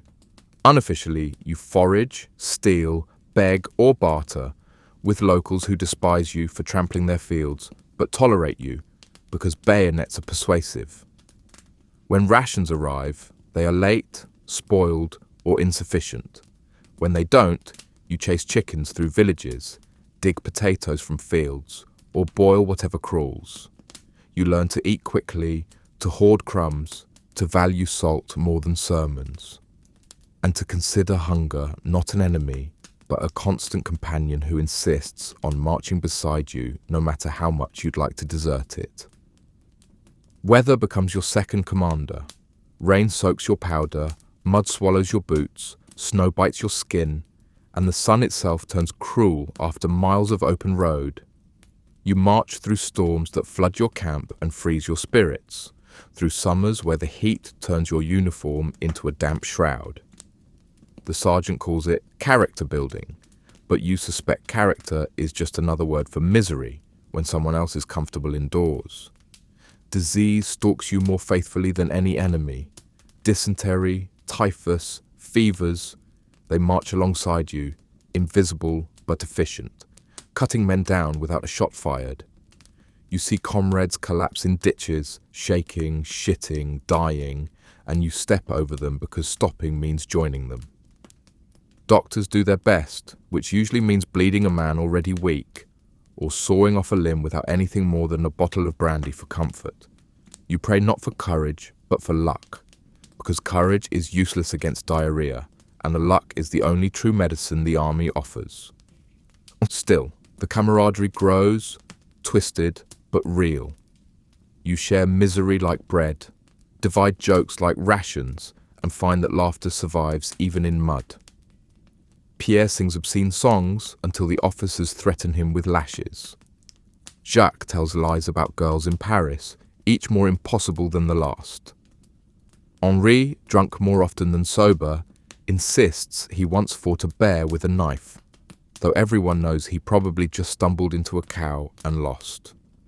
You mock each other, you curse together, and somehow you survive, not because of strategy or discipline, but because men who suffer together cling to each other like driftwood in a storm. Your first real battle comes not as a grand charge, but as confusion. Smoke, shouting, drums, muskets firing into the haze, and you firing too, not at anyone in particular, just into the chaos, because everyone else is doing it and you'd rather not look useless. The enemy is somewhere out there, also firing blindly, and men fall around you not with honor, but with surprise, their blood mixing with mud until you cannot tell where one ends and the other begins. You stab with your bayonet at a shape that might be a man, and when he collapses, you feel less like a hero and more like a butcher who cannot stop shaking. The officers call it victory. You call it survival. Afterward, you see the wounded stacked like cordwood, the surgeons cutting, sawing, stitching with hands that tremble but never stop. You smell blood, shit, smoke, and despair, and you realize that no sermon, no speech, no parade prepared you for this. You drink whatever alcohol you can find, you laugh too loudly at jokes that aren't funny, you cry when no one looks. You wake the next morning, sore, hollow, and already marching again, because battles end, but the road does not. Napoleon, they tell you, is a genius, a man touched by destiny, a leader who will carry France to glory. You have not seen him yet, but you've heard the stories, how his presence on the battlefield inspires courage, how his strategies outwit kings, how his soldiers would follow him anywhere. You wonder if those soldiers also had blisters, hunger, diarrhea, and despair, but you keep those thoughts to yourself, because mocking Napoleon is dangerous, and besides, part of you wants to believe the stories. After all, if he isn't a genius, then you are just another fool dying for nothing, and that's a thought too heavy to carry with your pack. So you march on, through villages that spit at you, through cities that cheer you, through fields that swallow you. You leave behind friends in graves you don't mark, enemies you don't remember, and pieces of yourself you'll never recover.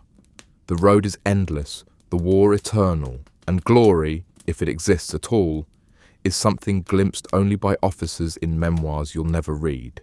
You are a soldier, and that means walking, suffering, killing, and pretending that it all means something, even when you suspect it doesn't.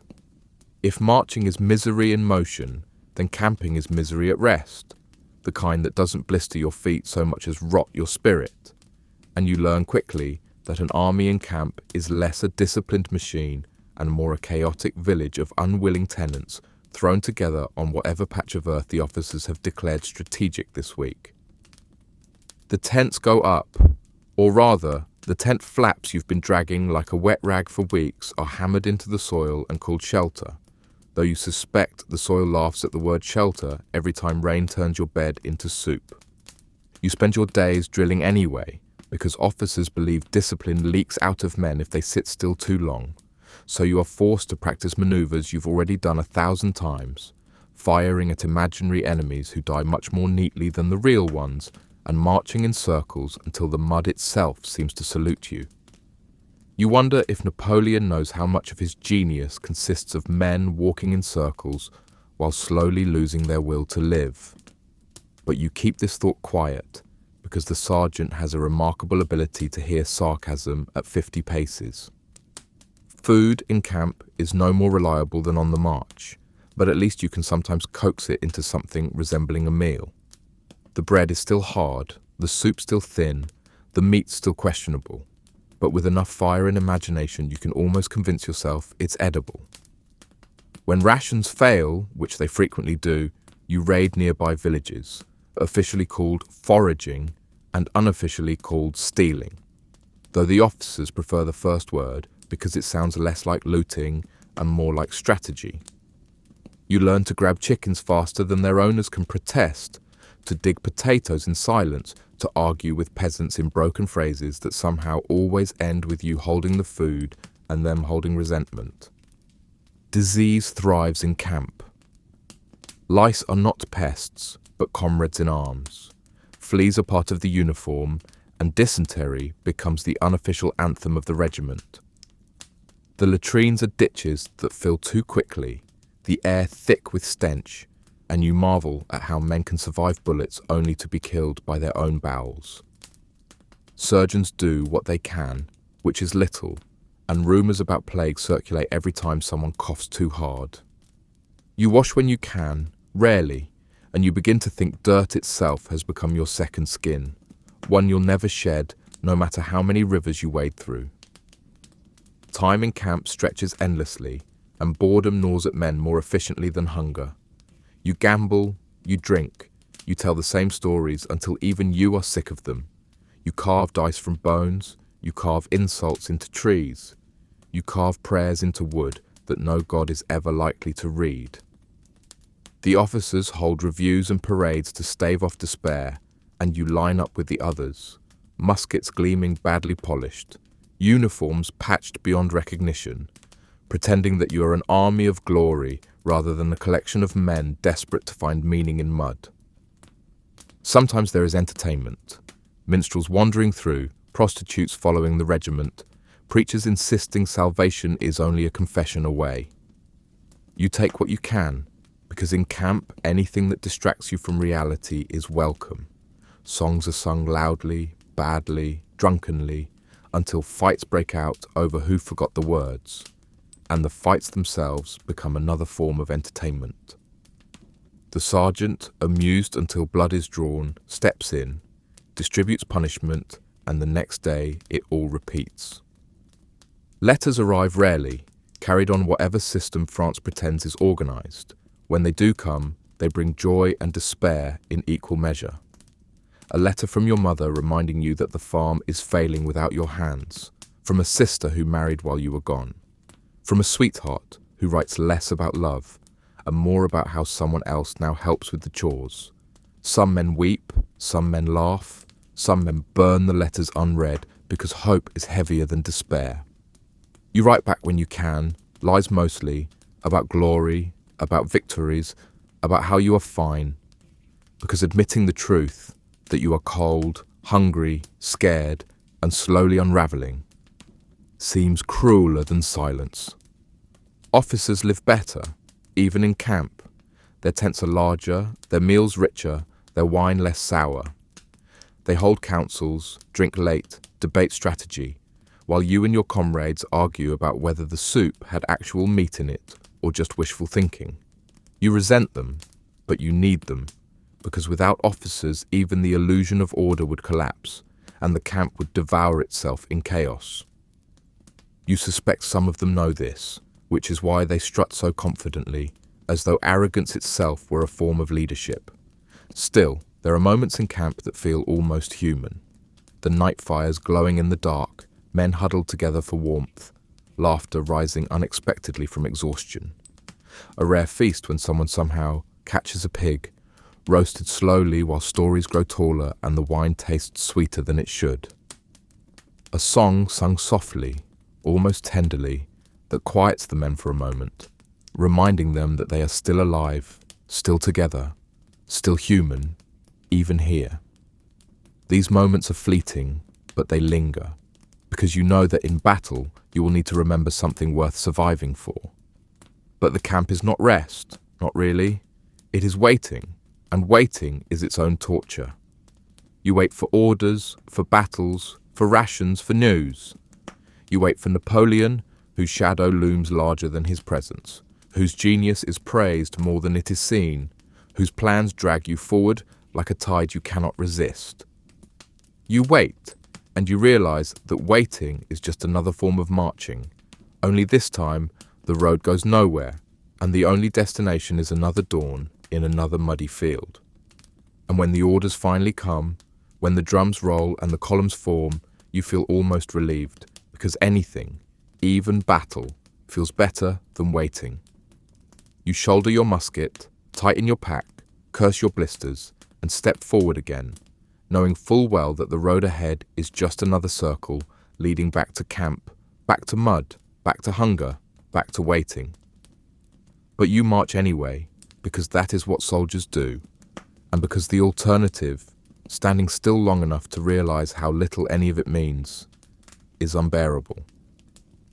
You hear his name long before you ever see him, whispered by comrades who treat it less like a word and more like a spell, invoked in mud, in hunger, in despair, as if merely saying, Napoleon explains why you are freezing, starving, or dying in a ditch.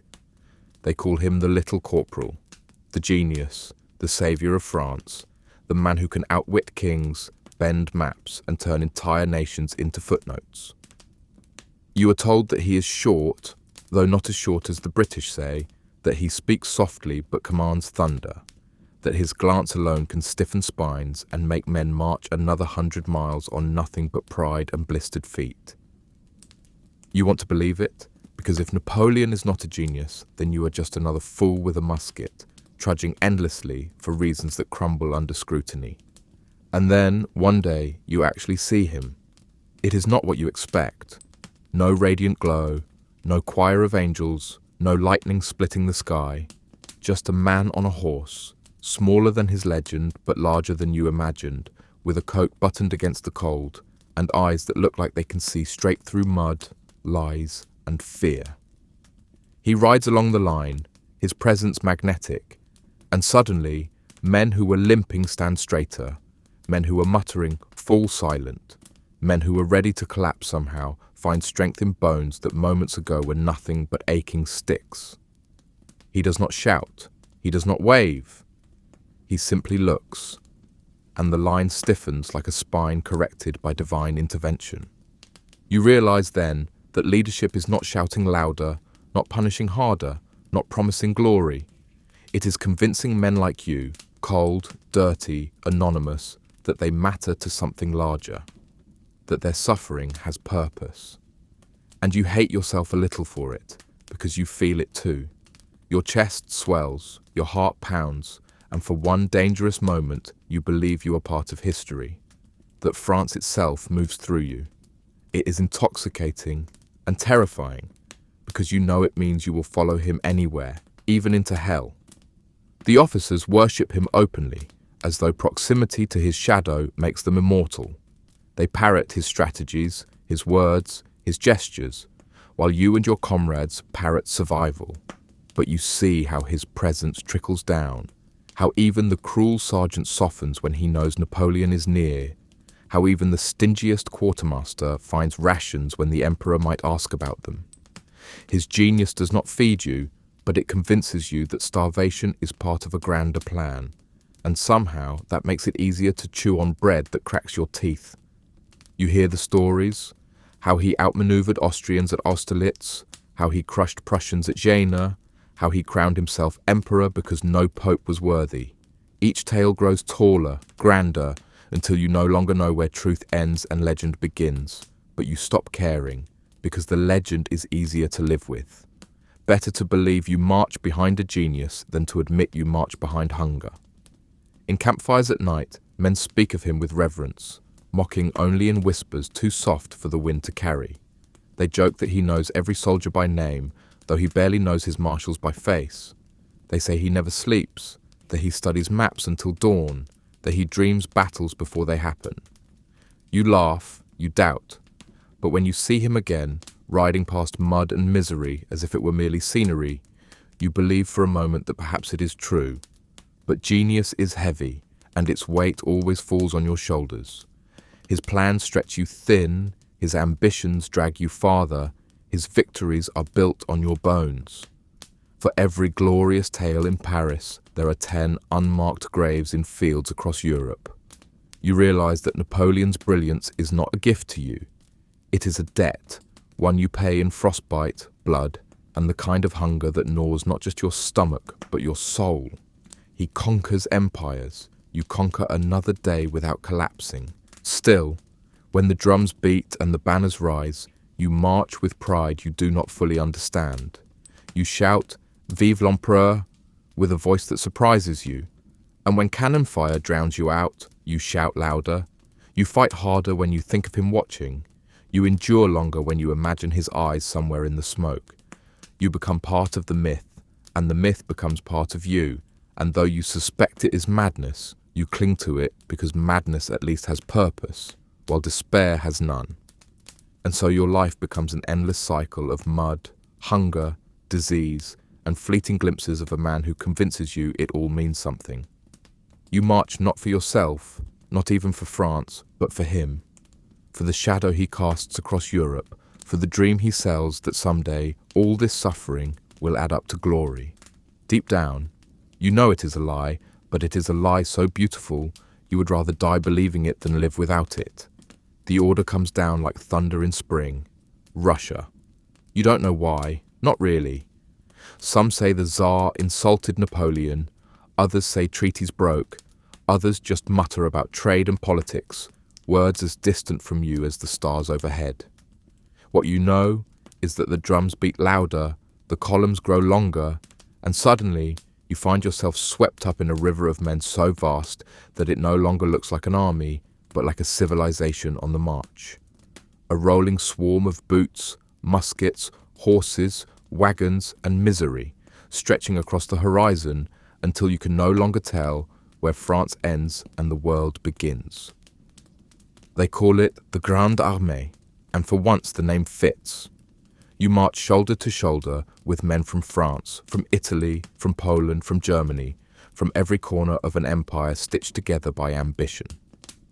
You hear languages you do not understand, curses shouted in accents you've never heard, songs sung in rhythms that feel foreign, but all of it merges into one constant noise, the sound of Europe itself marching east, driven by a man whose genius does not care that your feet bleed. At first, there is pride. You look around and see the banners fluttering, the endless ranks, the cannon wheels cutting grooves into the earth, and you feel like part of something unstoppable, like history itself is marching with you. The villages you pass stare in awe or fear, peasants lining the roads, children wide-eyed at the sight of so many uniforms. You tell yourself, this is destiny, that you are part of a machine too large to fail, and for a moment the pain in your legs feels like sacrifice instead of stupidity. But the miles grow longer and the land less welcoming. The roads crumble, the supplies falter, and the villages you pass are no longer awed but empty, stripped bare before you arrive. You search barns and find nothing but dust. You search fields and find nothing but ashes.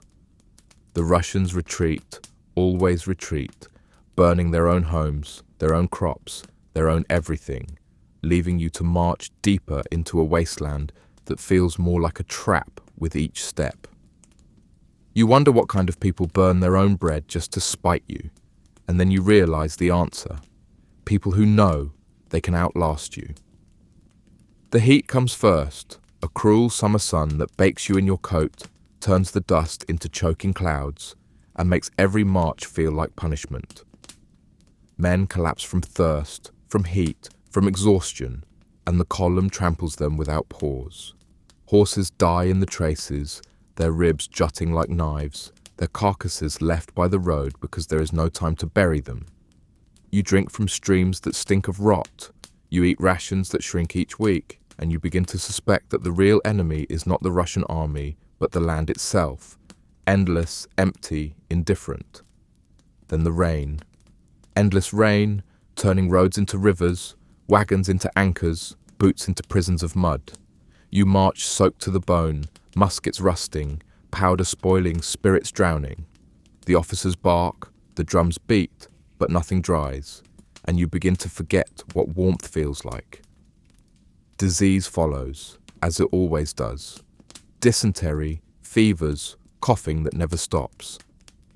Men march until they collapse until they are abandoned until they die, and the army moves on without them, because the army cannot afford to stop for ghosts. Finally, battle. Smolensk, Borodino, names you had never heard, but will never forget. The smoke thick, the cannon roar endless, the bodies piled so high you no longer feel shock, but numbness. Borodino especially, hell itself smeared across a field. You fire until your musket is too hot to touch, stab until your arms shake, shout until your throat bleeds. You see men torn apart by cannonballs, heads vanish in red mist, comrades screaming for mothers who are too far away to answer. The ground drinks blood until it is mud, and mud drinks you until you cannot move. At the end, the officers call it victory. You look at the corpses and wonder what defeat would have looked like. And then Moscow, the dream, the jewel, the city whispered about for months, promised like a prize at the end of suffering. You march into its wide streets, past onion domes and palaces, and for a moment you think it was worth it, that glory finally has a shape. But the city is silent, empty, abandoned. No cheers, no surrender, no triumph, just emptiness. And then fire. The flames rise at night, bright as day, consuming roofs, walls, everything. They say the Russians themselves lit it, that they would rather burn their capital than let you have it. And as the city becomes an inferno, you stand in the glow and realize you have marched 1,000 miles for ashes. You scavenge what you can, breaking into cellars, smashing doors, looting furniture for firewood. But the city that was supposed to save you devours itself, and you are left with nothing but smoke in your lungs and despair in your chest. Napoleon stays, waiting for peace, for surrender, for something. But the Tsar does not answer. Weeks pass, supplies vanish, winter creeps in, first with a chill, then with snow. You shiver, you starve, you wait, and you understand at last that the genius you worshipped cannot conjure bread from ashes or warmth from ice. You are trapped in a city of ghosts at the edge of the world, with nothing left but a road home that promises death more faithfully than life. And when the order comes to retreat, you feel something you have never felt before. Not relief, not pride, but dread. Because you know that marching east was suffering, but marching west will be hell. The retreat does not begin with trumpets or speeches, only silence, the kind that hangs heavy in the morning frost when you realize that even Napoleon cannot outstare winter, that the genius you trusted with your life has finally met an enemy he cannot bribe, outwit, or intimidate. The order filters down the line like a bad rumor. We are leaving Moscow. At first, it sounds like hope, home, warmth, survival. But the first step out of the burned city feels less like salvation and more like exile, because you know the road back will be worse than the road here, and that was already a living hell. The cold arrives as a commander more ruthless than any marshal. It creeps into your boots, gnaws at your toes, crawls up your legs and settles in your bones until even your marrow feels frozen. You march wrapped in rags stolen from dead comrades, from looted houses, from anything that can be tied around flesh, but still the cold wins. Fingers blacken, noses rot, ears snap off like brittle twigs. Men cough until they bleed, stumble until they fall, and fall until they do not rise again. No drum, no fife, no sergeant can rouse them. The army simply marches over them, because stopping is more dangerous than forgetting. Food becomes fantasy. The rations were gone weeks ago, and now every meal is a desperate improvisation. You boil horseflesh until the pot itself nearly dissolves, gnaw leather straps until your teeth splinter, scrape flour from sacks buried in snow like treasure. When horses collapse from exhaustion, men cheer, not with joy, but with hunger. Knives flashing as carcasses are stripped before the steam even fades from their bodies. You learn to eat fast, to hide scraps, to guard every crumb as if it were life itself, because it is. And still, hunger wins. You watch comrades shrink into skeletons, eyes sunken, skin stretched thin as parchment. You hear whispers, darker than hunger, of men cutting flesh from the dead, of fires fueled not just by wood, but by unthinkable necessity. You tell yourself you will never sink so low, but the longer the march, the louder the whispers grow, until you stop listening too closely, because you know one day you might join them. The Russians are not gone. They are everywhere, shadows in the snow, harassing, circling, cutting at the edges of the retreat. Cossacks swoop down like wolves, sabres flashing, slaughtering stragglers, torching wagons, stealing what little remains. You fire when you can, but powder is wet, muskets jam, and fingers too frozen to pull triggers. More often you run, stumbling through snow, chased by hooves you can barely hear over the roar of your own blood in your ears. You hate them, but you almost admire them, because they fight with the land itself, and you march against it. The bridges break, the rivers freeze, the wagons splinter. Cannon are abandoned in ditches, once the pride of the army, now useless iron dragged down by frost. The road west is littered with corpses, horses, men, friends, enemies, all frozen in grotesque poses, eyes wide, mouths open, as if the cold itself sculpted them into monuments of despair. You step over them, around them, sometimes on them, because there is no other path. The road is paved with failure, and you are walking it. Napoleon is still there, somewhere ahead, wrapped in his cloak, riding with his guard. You never see him now, not like before. The myth grows distant, the man hidden. Rumours spread. He has abandoned you. He has fled. He will lead you home. No one knows, and no one dares to ask. His genius does not warm your hands, does not fill your belly, does not light the endless night. You realize then that you were never marching for him. Not really. You were marching for survival, and even that feels like a lie. The retreat becomes less an army and more a scattering of ghosts, men stumbling west, held together by inertia more than discipline. Regiments collapse, order disintegrates, ranks blur. You no longer march in formation, but in clumps, huddled for warmth, dragging each other forward because standing still means death. Drums are silent, flags abandoned, the Grande Armée shrinking with every mile until the name itself feels like mockery. And then, the Berezina, a river, wide and frozen at the edges, waiting like a final test. Bridges collapse under cannon fire, men tumble into icy water, drowning, freezing, screaming. The crossing is chaos, men trampled, wagons overturned, horses flailing. You shove, you push, you claw your way across, because there is no room for kindness, not here. When you reach the far bank, you collapse in the snow, shaking not with triumph, but with shock that you are still alive. Many are not. Their bodies float downstream, silent, frozen, forgotten. By the time you stagger into friendly territory, what remains of the army is no longer an army. It is a handful of survivors, hollow-eyed, rag-wrapped, barely human. Out of 500,000 men, you are one of the few who returned, though return is a generous word for crawling west with nothing left but bones and memory. France will call it glory, will write it into history as courage, but you know the truth. It was hunger, cold, and despair, and you survived not by heroism but by accident. And yet, you breathe. You stand. You live. Which, in this frozen apocalypse, feels like the closest thing to. When you finally set foot back on French soil, it is not with the triumph of a hero returning from conquest, but with the shuffle of a beggar, gaunt, rag-wrapped, half-dead, more skeleton than soldier.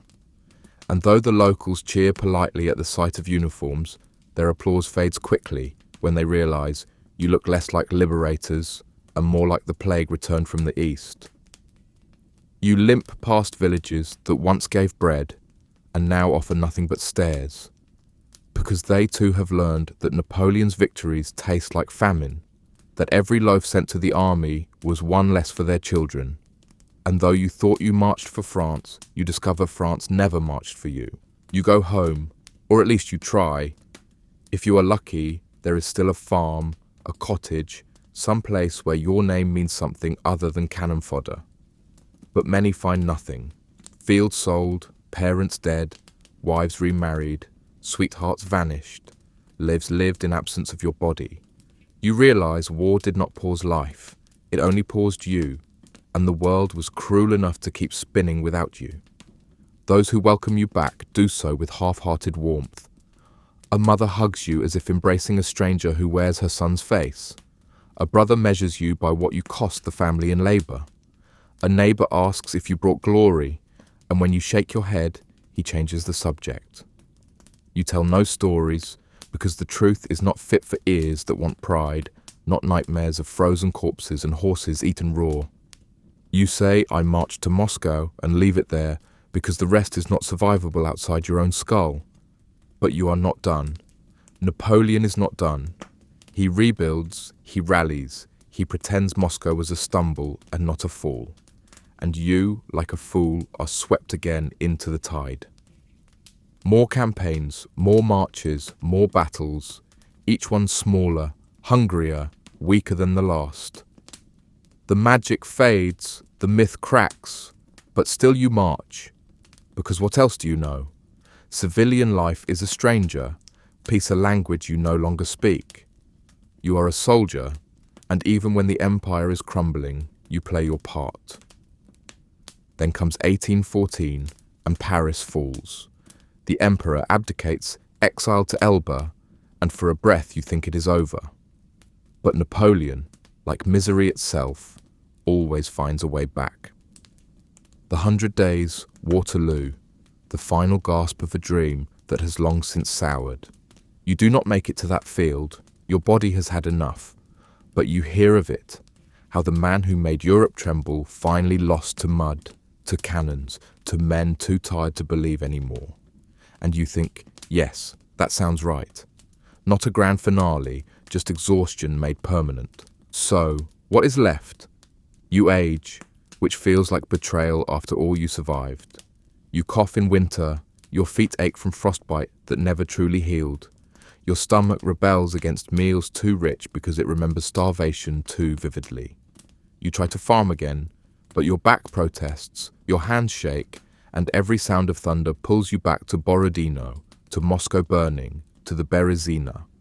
The war does not end. It just changes scenery. Some veterans gather in taverns, sharing stories that sound more like lies with each telling. They laugh loudly, drink deeply, cry quietly when no one watches. They compare scars like farmers compare crops. And sometimes they sing, though the songs are bitter. Vive l'Empereur, they shout, half in jest, half in despair, because even now, long after the empire is gone, Napoleon remains a shadow in their bones. You join them sometimes, because silence at home is worse, but you never stay long. Their laughter is too loud, their ghosts too familiar. Society does not know what to do with you. The government promises pensions, delivers crumbs. Employers see only crippled bodies and hollow eyes. The church speaks of forgiveness, but you suspect God marched with the Russians. You wander from job to job, from field to field, from hope to resignation, until you realize survival itself is your only profession now. You envy the dead sometimes, because at least they finished their march. And yet, you endure. Somehow. You marry, perhaps, though your wife quickly learns she shares her bed with nightmares as much as with you. You father children, though you fear giving them a world that feels as broken as you do. You age into obscurity, a relic of campaigns no one wants to remember, a warning more than a story. When young men ask what it was like, you pause. You want to tell them about the mud, the hunger, the cold, the despair. You want to scream that there was no glory, only survival.